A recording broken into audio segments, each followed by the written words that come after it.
ये जो जंग शुरू हुई है, मैं आपको बताऊं, पाकिस्तान में लोग समझते हैं खाने को आटा नहीं है, लेकिन पाकिस्तान उस आटे के पैसे का भी हथियार खरीद लेता है। इसलिए पाकिस्तानी आर्मी मौज में रहती है। यही हथियार ईरान पर इस्तेमाल कर रहे हैं। लेकिन इस हमले से पहले क्या किया? भाई यहाँ पे क्या हो रहा है? भाई यहाँ पे क्या हो रहा है भाई? दोस्तों, इंडिया और पाकिस्तान की लड़ाई शुरू से ही चलती आ रही है, मगर इस साल होने वाली छोटी सी जंग के बाद पूरी दुनिया ने इंडियन मीडिया के झूठ बोलने का मजाक उड़ाया, जिस वजह से वो ज्यादा पाकिस्तान से चिढ़ गए और अब वो इंडिया के अंदर हर होने वाले नुकसान और पैदाइश का जिम्मेदार पाकिस्तान को ठहराते हैं। पाकिस्तान का फील्ड मार्शल आसिम मुनीर भेड़िया गैंग का सरदार निकला है। जी हाँ, वही भेड़िया गैंग जो आधी रात को तब जागता था जब पूरा देश सो जाता था। ये भेड़िया गैंग एक खास व्हाट्सएप ग्रुप पर सीरियल ब्लास्ट की साजिश को रच रहा था। दिल्ली को दहलाने में ये भेड़िया गैंग सफल भी हुआ। कैसे कैसे लोग रहते हैं यार यहाँ पर। दोस्तों, गोदी मीडिया ने जिस तरह से ख्याली तरीके से पाकिस्तान पर कब्जा किया, उसे ख्याली तरीके से पाकिस्तान का नुकसान भी करते हैं। उधर पाकिस्तान ने एक नया डॉसिये जारी कर ये जानकारी दी कि ऑपरेशन सिंदूर से उसे इतना नुकसान हुआ जिसका अंदाजा भारत को भी नहीं था। भारतीय सेना ने दावा किया था कि ऑपरेशन सिंदूर के तहत की गई स्ट्राइक में पाकिस्तान में आतंक के 21 ठिकाने तबाह किए गए थे।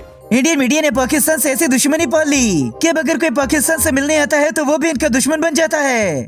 पाकिस्तान के साथ इनको रिश्ते ठीक चाहिए, क्या मिलेगा तबाही के सिवाय, लेकिन कीजिए रिश्ते ठीक। ठीक है, आपको ये मुबारक, पाकिस्तान से रिश्ते सुधारने में जुटा है बांग्लादेश।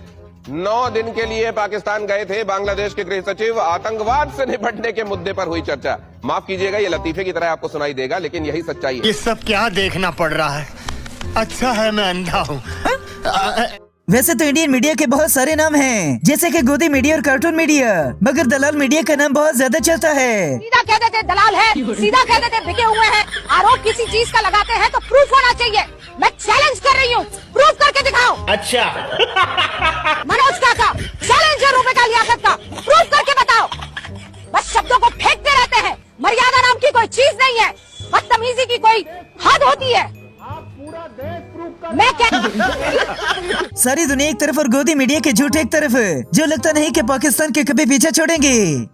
पूरी दुनिया एक तरफ और पाकिस्तान एक तरफ। दुनिया जलवायु परिवर्तन से लड़ने के तरीके ढूंढ रही है, कारोबार बढ़ाने और दूरियां मिटाने के तरीके ढूंढ रही है, लेकिन पाकिस्तान अपने लोगों को पत्थर के युग में ले जाने के नए नए तरीके ढूंढ रहा है। पाकिस्तान में VPN का इस्तेमाल गैर इस्लामिक करार दिया गया है।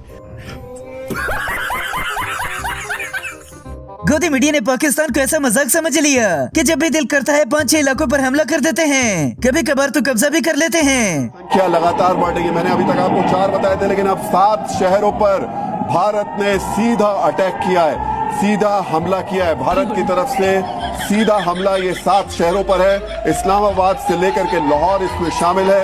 लाहौर का एयर डिफेंस सिस्टम पहले से ही तबाह हो चुका था। एयर डिफेंस सिस्टम इस्लामाबाद का आपसे साले तभी मेरा माफ करना, गुस्से में इधर उधर निकल जाता हूँ। पाकिस्तान पर पहले धमाके मोदी जी ने करवाए, फिर जब जवाबी कार्रवाई की गई तो सारा गोदी मीडिया रोने लग गया। पाकिस्तान ने कहा कि भारत जैसा करेगा उसे वैसा ही जवाब मिलेगा। मतलब अगर भारत पाकिस्तान पर हमला करता है तो पाकिस्तान भी ऐसा करेगा। वो इस बात की धमकी दे रहा है पूरी दुनिया को कि वो आगाह रहे कि हम भी पाकिस्तान भारत के हमले का भरपूर जवाब देंगे। आप सुनिए। अपनी ही अवाम को इस कदर बेवकूफ बना चुके हैं कि वो इनके इस तरह के झूठों पर भी यकीन कर लेते हैं। ये जो जंग शुरू हुई है, मैं आपको बताऊं, पाकिस्तान में लोग समझते हैं खाने को आटा नहीं है, लेकिन पाकिस्तान उस आटे के पैसे का भी हथियार खरीद लेता है। इसलिए पाकिस्तानी आर्मी मौज में रहती है। यही हथियार ईरान पर इस्तेमाल कर रहे हैं। लेकिन इस हमले से पहले क्या किया? ये आप देख रहे हैं, पाकिस्तान की आर्मी का हेडक्वार्टर है। नहीं जब से बांग्लादेश ने पाकिस्तान की तरफ तवज्जो की तो इंडियन मीडिया की परेशानी ज्यादा बढ़ने लग गई। जी हाँ, जो खबरें सामने आ रही हैं उनसे पता चला है कि पाकिस्तान की मदद से बांग्लादेश परमाणु शक्ति बनना चाहता है। यहाँ परमाणु शक्ति का मतलब न्यूक्लियर एनर्जी नहीं है, क्योंकि बांग्लादेश पहले ही भारत और रूस की मदद से रूपपुर में अपना पहला न्यूक्लियर पावर प्लांट तैयार कर रहा है। खत्म, bye bye, tata, good bye, गया।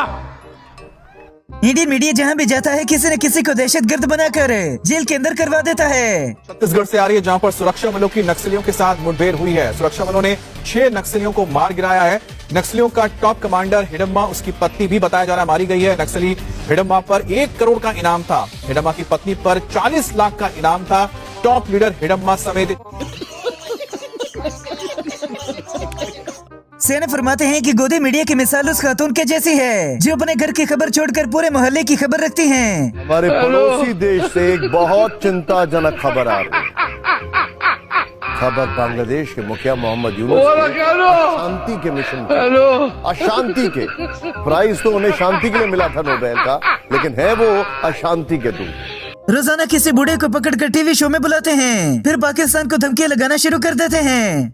यानी दुश्मन ना तो हमें पकड़ पाएगा और सरप्राइज एलिमेंट रहेगा कि उसे पता ही नहीं है 70,000 किलोमीटर रेल नेटवर्क है, कौन से डब्बे में कहां से फायर हो गई है, तो वो चकमा भी खा जाएगा। तो यानी कि इतना डराने के लिए काफी है। एनएनडी दुबे सर, पाकिस्तान का भी यही इलाज है, क्योंकि आपने साफ कहा था कि ये सुधरेगा तो नहीं, तो अब इसको इतना डरा के रखो, इतना कभी पाकिस्तान की अवाम डर जाती है तो कभी सेना पैनिक हो जाती है। पाकिस्तान की सेना पैनिक मोड में आ गई। पाकिस्तान में धमाके होने शुरू हो गए हैं। श्रीलंका के क्रिकेटर्स पाकिस्तान छोड़ रहे हैं। अमेरिका पाकिस्तान को बचाने नहीं आएगा, ये संकेत मिल रहे हैं। चीन ने भी भारत के समर्थन में बयान दे दिया। मुफ्ती साहब जी, बहुत नाजुक सूरत हाल है जी। दोस्तों, इंडियन मीडिया छोटी सी खबर को लेकर भी इतना ज्यादा सीरियस हो जाता है कि बेचारे इंडिया वाले उसको भी बड़ी खबर समझकर डर जाते हैं। पाकिस्तान ने भारत को न्यूक्लियर धमकी दी है। ये आज की सबसे बड़ी खबर मैं आपको दिखा रहा हूं। Be on stand by Rahul camp for then floor. आज की सबसे बड़ी खबर, पाकिस्तान की भारत को न्यूक्लियर वार्निंग। ब्रेक करिए, सबकी बड़ी खबर सीधा। तो क्या नाचो मैं? अब इंडिया और पाकिस्तान के अंदर होने वाले धमाकों के इल्जाम भी गोदी मीडिया ने पाकिस्तान पर लगा दिया।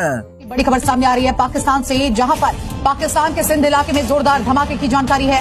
माची मोड हवाई अड्डे के पास ये धमाका हुआ है। हैदराबाद सिंध पाकिस्तान में विस्फोट की जानकारी है और माची गोड तस्वीरों को आप देखिए। दोस्तों, इंडियन मीडिया के ड्रामेबाजी के बारे में अब तो भारतीय अवाम भी जानती है कि ये किस तरह से झूठ बोलकर अवाम को पागल बनाते हैं। बड़ी खबर इस वक्त ये है, दिल्ली धमाके के बाद पाक में यानी पाकिस्तान में एक बैठक बुलाई गई है।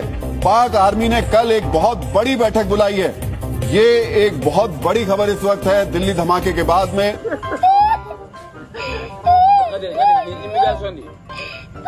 आधी दुनिया के अंदर पाकिस्तान का खौफ तो गोदी मीडिया ने ऐसी खबरें चलाकर कर दिया। अफगानिस्तान से दुनिया को डराने वाली खबर है ये।